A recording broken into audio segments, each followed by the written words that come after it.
Hello दोस्तों, आज हम लोग देखेंगे कक्षा 10 यूपी बोर्ड। ठीक है, जो 2025 का हिंदी का पेपर है उसे आज हम लोग इस वीडियो में कवर करेंगे और देखेंगे कि 2025 में हिंदी का कैसा पेपर आया था और 2026 में कैसा आ सकता है। ठीक है, तो देखते हैं। जैसे कि हम लोग पेपर पढ़ने के लिए 3 घंटा 15 मिनट का समय मिलता है। ठीक है, 3 घंटा 15 मिनट का समय मिलता है, जिसका पूर्णांक रहता है 70 नंबर का। ठीक है, और 30 नंबर प्रैक्टिकल दिया जाता है स्कूल से।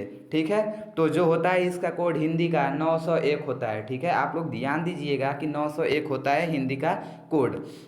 अब क्या होता है, पेपर मतलब कि जब हल करने से पहले हम लोगों को कुछ निर्देशांक दिया रहता है, निर्देश दिया रहता है, उसी को हम लोग पहले पढ़ते हैं, क्योंकि निर्देश में जो कहा रहेगा उसी से हम लोग फॉलो करते करते आगे बढ़ते हैं। ठीक है, तो है नोट में लिखा है प्रारंभ के 15 मिनट जो मतलब जो परीक्षार्थियों रहते हैं प्रश्न पत्र पढ़ने के लिए निर्धारित है। ठीक है, मतलब 15 मिनट पर मतलब जो पेपर आता है उसे पढ़ने के लिए दिया जाता है। ठीक है, और 3 घंटे जो है हल करने के लिए दिया जाता है। ठीक है, जो निर्देश है आप लोग पढ़ लीजिएगा। ठीक है, पहला निर्देश, दूसरा, तीसरा, चौथा, उसके बाद और है इसमें। अब देखिए, चौथा, पांचवा, छठवां, सातवां, आठवां। ठीक है, इतना है। अब देखते हैं जो खंड अ। ठीक है, खंड अ में देखते हैं बहुविकल्पीय प्रश्न रहेगा।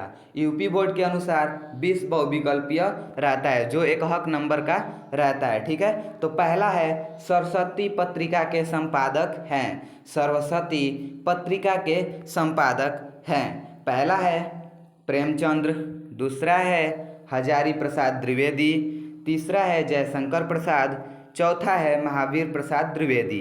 तो देखिए, इसका सरस्वती पत्रिका के संपादक जो हैं महावीर प्रसाद द्विवेदी जी हैं। ठीक है, तो हम लोग ये कर देंगे तो हम लोगों का 1 नंबर मिल जाएगा। ठीक है, बहुत ही इम्पोर्टेंट है क्वेश्चन ये। अब देखते हैं जो है निर्मला किस विधा की रचना है। निर्मला किस विधा की रचना है। ये दिया है निबंध, दूसरा दिया है उपन्यास, तीसरा दिया है जीवनी और चौथा दिया है जो है आत्मकथा। तो देखिए, हम लोगों का जो निर्मला है यह उपन्यास है। ठीक है, निर्मला जो है उपन्यास है। अब अगली बार क्या पूछ सकता है कि निर्मला किसकी रचना है। ठीक है, तो आप लोग याद रखिएगा। अब देखते हैं, तीसरा है पंचपात्र के लेखक हैं। पंचपात्र के लेखक हैं। ए ऑप्शन दिया है जयशंकर प्रसाद, बी ऑप्शन दिया है रामचंद्र शुक्ल, सी ऑप्शन दिया है पद्मलाल पुन्नालाल बख्शी और डी ऑप्शन दिया है जयप्रकाश भारती। तो देखिए, पंचपात्र के लेखक पद्मलाल पुन्नालाल बख्शी जी हैं। ठीक है, अब देखते हैं चौथा नंबर जो क्वेश्चन है, हिमालय की पुकार के लेखक हैं। हिमालय की पुकार के लेखक हैं। ए ऑप्शन दिया है जयशंकर प्रसाद, बी ऑप्शन दिया है भगवत शरण उपाध्याय और सी ऑप्शन दिया है रामधारी सिंह दिनकर और डी ऑप्शन दिया है जयप्रकाश भारती। ठीक है, तो हिमालय के पुकार लेखक हैं जो जयप्रकाश भारती जी हैं। ठीक है, अब देखते हैं 5 नंबर जो है सेवा सदन के लेखक हैं। सेवा सदन के लेखक हैं। ए है राम कुमार वर्मा, बी है जगदीश चंद्र माथुर और सी है मुंशी प्रेमचंद्र और डी है आचार्य रामचंद्र शुक्ल। तो हम लोगों का आंसर हो जाएगा मुंशी प्रेमचंद्र। ठीक है, मुंशी प्रेमचंद्र। अब देखते हैं 6 नंबर जो है रीतिकाल के कवि हैं। रीतिकाल के कवि हैं। ए ऑप्शन दिया है नागार्जुन, बी ऑप्शन दिया है भारतेंदु हरिश्चंद्र, सी ऑप्शन दिया है महावीर प्रसाद द्विवेदी और डी ऑप्शन दिया है मतीराम। ठीक है, तो हम लोगों का हो जाएगा मतीराम। ठीक है, मतीराम जो है रीतिकाल के कवि हैं। ठीक है, अब देखते हैं दूसरा सप्तक प्रकाशित हुआ। ठीक है, ए ऑप्शन है सन 1943 ईस्वी में, बी ऑप्शन है सन 1951 ईस्वी में और सी ऑप्शन है सन 1959 ईस्वी में और डी ऑप्शन है सन 1979 ईस्वी में। ठीक है, तो हम लोगों का हो जाएगा बी ऑप्शन सही हो जाएगा। ठीक है, 1951 ईस्वी में। अब देखते हैं 8 नंबर है निहार के रचनाकार हैं? ए है महादेवी वर्मा, बी है धर्मवीर भारती, सी है राम नरेश त्रिपाठी और डी है श्याम नारायण पांडे। ठीक है, तो हम लोगों का हो जाएगा ए ऑप्शन सही हो जाएगा, महादेवी वर्मा। ठीक है, अब देखते हैं 9 नंबर जो क्वेश्चन है, पुष्प की अभिलाषा शीर्षक कविता किस काव्य संग्रह से ली गई है? ठीक है, ए है यामा, बी है युग चरण, सी है साकेत और डी है रसीम रथी। ठीक है, तो हम लोगों का बी ऑप्शन सही हो जाएगा। ठीक है, अब देखते हैं 10 नंबर जो क्वेश्चन है, छायावाद युग की मुख्य विशेषताएं है। ठीक है, छायावाद युग की मुख्य विशेषताएं है, तो देखिए हम लोगों का डी ऑप्शन सही हो जाएगा, प्रकृति का मानवीयकरण। अब देखते हैं 11 नंबर जो क्वेश्चन है, 11 नंबर क्या क्वेश्चन है, करुण रस का स्थायी भाव है। ठीक है, करुण रस का स्थायी भाव है रति, हास, शोक, निर्वेद। तो देखिए तो हम लोगों का हो जाएगा शोक। ठीक है, और पूछेगा हास्य रस का तो हास हो जाएगा। ठीक है, अब देखते हैं 12 नंबर जो क्वेश्चन कह रहा है, जहां उपमेय को उपमान पर सीधा आरोपित कर दिया जाता है तो वह कौन सा अलंकार होता है? ठीक है, देखिए तो ए ऑप्शन है उपमा अलंकार, बी ऑप्शन है रूपक अलंकार, सी ऑप्शन है उत्प्रेक्षा और डी ऑप्शन है अनुप्रास अलंकार। ठीक है, तो हम लोग का हो जाएगा बी ऑप्शन सही। ठीक है, रूपक अलंकार।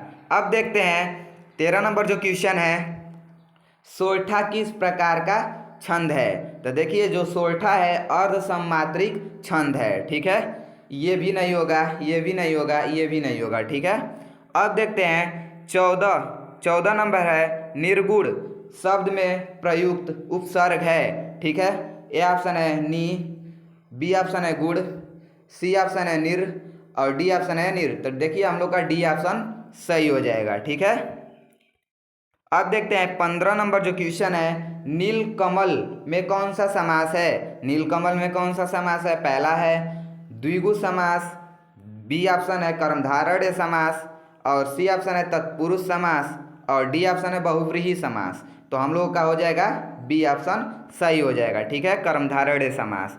अब देखते हैं जो है देव नदी का पर्यायवाची शब्द है। ठीक है, देव नदी का पर्यायवाची शब्द क्या है? तो हम लोगों का गंगा हो जाएगा। ठीक है, गंगा, देव नदी का पर्यायवाची शब्द गंगा को ही देव नदी कहते हैं। ठीक है, अब देखते हैं 17 नंबर जो क्वेश्चन है, युष्माभि शब्द में विभक्ति एवं वचन है। ठीक है, तो हम लोग का ए ऑप्शन सही हो जाएगा, तृतीय विभक्ति बहुवचन। ठीक है, अब देखते हैं 18 नंबर जो क्वेश्चन है, 18 नंबर क्वेश्चन क्या कह रहा है, विकारी पद कितने प्रकार के होते हैं? विकारी पद जो होते हैं हम लोग कितने प्रकार के होते हैं? 4 प्रकार के होते हैं। ठीक है, अब देखते हैं 19 नंबर, अर्थ के आधार पर वाक्य के कितने भेद होते हैं? ठीक है, अर्थ के आधार पर देखिए अर्थ यानी 8 प्रकार के होते हैं। अब देखते हैं 20 नंबर जो क्वेश्चन है, आदर्श से गाया नहीं जाता। ठीक है, आदर्श से गाया नहीं जाता, इसमें कौन सा वाच्य होगा? ठीक है, तो कृतवाच्य तो होगा नहीं, कर्मवाच्य भी नहीं होगा, भाववाच्य इसका सही आंसर हो जाएगा, यानी सी ऑप्शन सही हो जाएगा। ठीक है, अब देखते हैं खंड ब में जो होता है 50 नंबर का क्वेश्चन रहता है, जिसमें पहला जो क्वेश्चन आएगा, निम्नलिखित गद्यांश पर आधारित दिए गए प्रश्नों के उत्तर दीजिए। ठीक है, 3 प्रश्न रहेगा, देखिए 3 प्रश्न रहेगा जिसके 2-2 नंबर मिलेंगे और कुल टोटल 6 नंबर मिलेगा। तो पहला जो प्रश्न रहता है उपयुक्त संदर्भ लिखना रहता है और दूसरा होता है रेखांकित अंश की व्याख्या करना होता है और तीसरा जो होता है और एक प्रश्न दे दिया जाएगा उसे ही, और जो प्रश्न देता है रेखांकित अंश की व्याख्या में से ही देता है। ठीक है, तो जो पहला है, जैसे हम लोग कच्ची मिट्टी की मूर्ति के समान रहते हैं, जिससे जो जिस प्रकार रूप का चाहे उस रूप का करे, चाहे राक्षस बनावे चाहे देवता। ठीक है, तो ये हम लोग पढ़ेंगे गद्यांश जब पढ़ेंगे तो हम लोगों को पता चलेगा कि हम लोगों का मित्रता पाठ से लिया गया है। इसके लेखक जो हैं आचार्य रामचंद्र शुक्ल जी हैं। ठीक है, तो संदर्भ में कैसे लिखेंगे, प्रस्तुत गद्यांश हमारी पाठ्य पुस्तक हिंदी के गद्य खंड से संकलित मित्रता नामक पाठ से लिया गया है। इसके लेखक जो हैं आचार्य रामचंद्र शुक्ल जी हैं। ठीक है, तो ऐसे लिख देने पर हम लोगों का 2 नंबर पक्का हो जाएगा। ठीक है, जब 2 नंबर पक्का हो जाएगा, 2 नंबर तो पक्का हो गया। अब रेखांकित अंश की व्याख्या करना है, तो लिखेंगे, पहले हेडिंग डालेंगे रेखांकित अंश की व्याख्या।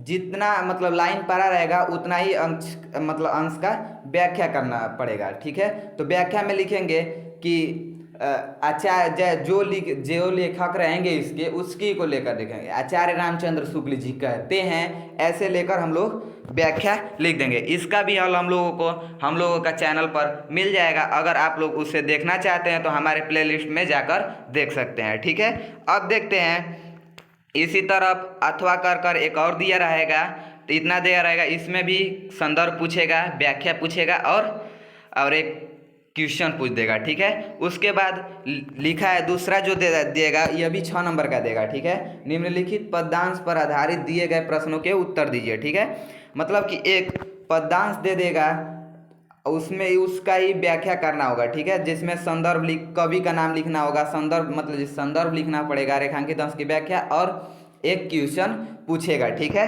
तो ये भी हम लोगों को पता चल जाएगा कि तुलसीदास ने लिखे थे ये। ठीक है, और दूसरा भी दे देगा उसमें अथवा कर कर कि एक नहीं आ रहा है तो दूसरा जरूर आता होगा आप लोगों को, तो वो भी कर लेंगे। ठीक है, अब देखते हैं तीसरा जो है निम्नलिखित संस्कृत गद्यांशों में से किसी एक का संदर्भ सहित हिंदी में अनुवाद कीजिए। ठीक है, जिसमें देखिए गद्यांशों पर मतलब कि उसके अगर हम लोग उतना लिख दिए कि किस पाठ से लिया गया है, संदर्भ लिखेंगे तो 2 नंबर मिलेगा, और इसका अनुवाद कर देंगे तो 3 नंबर मिल जाएगा। तो पहले ही हम लोग जब पढ़ेंगे इसको तो हम लोग पता चला जाएगा कि ये किस पाठ से लिया गया है संस्कृत में, तो हम लोग वो लिख देंगे कि जैसे कि कोई भी पाठ से लिया रहेगा तो हम लोग लिख देंगे। ठीक है, अब इसी में अथवा कर कर एक और दिया रहता है, देखिए जो है एक और दिया है, तो इसको भी हम लोग लिखेंगे, कोई भी एक करना होता है। ठीक है, एक कर लेंगे तो हम लोगों का 5 नंबर मिल जाएगा। ठीक है, 4 नंबर में कुछ दिया है, देख लेते हैं। निम्नलिखित संस्कृत श्लोकों में से किसी एक का संदर्भ सहित हिंदी में अनुवाद कीजिए। ठीक है, हिंदी में अनुवाद करना रहता है, तो देखिए इसमें भी दिया है, 2 दिया होगा, एक देखिए जो है ये दिया है और एक ये दिया है, अथवा कर कर दिया है। ठीक है, ठीक है, अब देखते हैं 5 नंबर जो है, 5 नंबर है अपने पठित खंड काव्य के आधार पर दिए गए प्रश्नों में से किसी एक प्रश्न का उत्तर दीजिए। ठीक है, उत्तर दीजिए, जो देखिए इसमें क नंबर है, मुक्ति दूत से दिया है। मुक्ति दूत देखिए 2 दिया है ना, क में 1 दिया है, 2 दिया है, तो उसमें से एक ही करना होता है। आप लोग चाहे चरित्र चित्र वर्णन कीजिए, चाहे उसके पश्चिम सर्ग लिखिए, कोई एक करना होता है। ठीक है, जिसमें 3 नंबर आप लोगों को मिल जाएगा। ख नंबर है ज्योति जवाहिर का लिखना होता है, ये भी ना एक हम लोगों के जिले के हिसाब से आता है। ठीक है, तो उसका हम लोग दिखा दे रहे हैं कि कौन सा जिला कहाँ मतलब लिखना होता है उतना। ठीक है, आगे देखते हैं 6 नंबर जो है, निम्नलिखित लेखकों में से किसी एक लेखक का जीवन परिचय लिखिए। ठीक है, तो एक लेखक का जीवन परिचय लिख सकते हैं। देखिए रामधारी सिंह दिनकर का दिया है, डॉक्टर राजेंद्र प्रसाद का दिया है, एक है पद्मलाल पुन्नालाल बख्शी। ठीक है, और इसमें और लेखक जो हैं बहुत इंपॉर्टेंट है, जैसे कि जयशंकर प्रसाद हैं, आचार्य रामचंद्र शुक्ल हैं, हर साल उनका पूछा जाता है। ठीक है, अब देखते हैं एक और क्या है, कवियों का लिखना होता है जीवन परिचय, जिसमें हम लोगों का एक रचना लिखेंगे तो 2 नंबर मिलेगा, और उनके जीवनी लिख देंगे तो 3 नंबर मिलेगा, कुल मिलाकर 5 नंबर मिलता है। ठीक है, तो इसमें है सूरदास, महादेवी वर्मा, मैथिली शरण गुप्त का। ठीक है, तो आप लोग कोई भी लिख सकते हैं, 2 लिखना होता है जीवनी। अब देखते हैं 7 नंबर है, अपनी पाठ्य पुस्तक में से कंठस्थ कोई एक श्लोक लिखिए जो इस प्रश्न पत्र में न आया हो, तो उसका 2 नंबर मिल जाएगा। आप लोगों को देखना है कि कौन नहीं आया, उसी लिख देंगे। ठीक है, अब देखते हैं 8 नंबर जो है 4 नंबर का पूछता है, देखिए वाद विवाद प्रतियोगिता में प्रथम स्थान प्राप्त करने पर अपने चचेरे भाई को बधाई देते हुए एक पत्र लिखिए। ठीक है, एक पत्र लिखना होता है और हम लोग लिख देंगे, चाहे अथवा में अगर नहीं हम लोग को आ रहा है तो अथवा में एक दिया होगा कि उसमें से भी लिख सकते हैं। आपके विद्यालय के पुस्तकालय में हिंदी की पत्र पत्रिकाएं नहीं मंगाई जाती, इसकी शिकायत करते हुए प्रधानाचार्य को एक पत्र लिखिए। ठीक है, इतना लिख देंगे। 9 नंबर जो है क्वेश्चन, निम्नलिखित में से किन्हीं 2 प्रश्नों के उत्तर संस्कृत में दीजिए। ठीक है, तो हम लोग जो है वाराणसी के साथ संगम स्थलीय अस्थि। ठीक है, तो इसका आंसर दे देंगे। इसी में मतलब 2 का आंसर देना होता है, जिसमें एक नंबर मिलता है। ठीक है, 10 नंबर जो क्वेश्चन है, 10 नंबर है, निम्नलिखित में से किसी एक विषय पर निबंध लिखिए। ठीक है, पहला है स्वच्छ भारत अभियान पर लिखना होता है, और दूसरा है प्रदूषण की समस्या और समाधान पर, और है तीसरा कोरोना एवं वैश्विक महामारी पर, और देखते हैं चौथा है सड़क सुरक्षा जीवन रक्षा या मोबाइल वरदान या अभिशाप पर। ठीक है, तो देखिए इसमें अगर भारी लग रहा है तो हम लोग मोबाइल तो चलाते हैं, तो मोबाइल पर हम लोग लिख सकते हैं, या हम लोग स्वच्छ भारत अभियान पर लिख देंगे, प्रदूषण की समस्या पर लिख देंगे, कोई भी लिख देंगे तो हम लोगों का 7 नंबर मिलेगा। हाँ, इसे भी 3 या 4 पेज में लिखना होता है। जैसे कि पहले हम लोग प्रस्तावना लिखेंगे, उसका रूपरेखा लिख कर उसमें प्रस्तावना, लास्ट में उपसंहार लिखना ही पड़ता है। ठीक है, इतना ही था हम लोगों का वीडियो में। मिलते हैं अगले वीडियो में, तब तक के लिए धन्यवाद।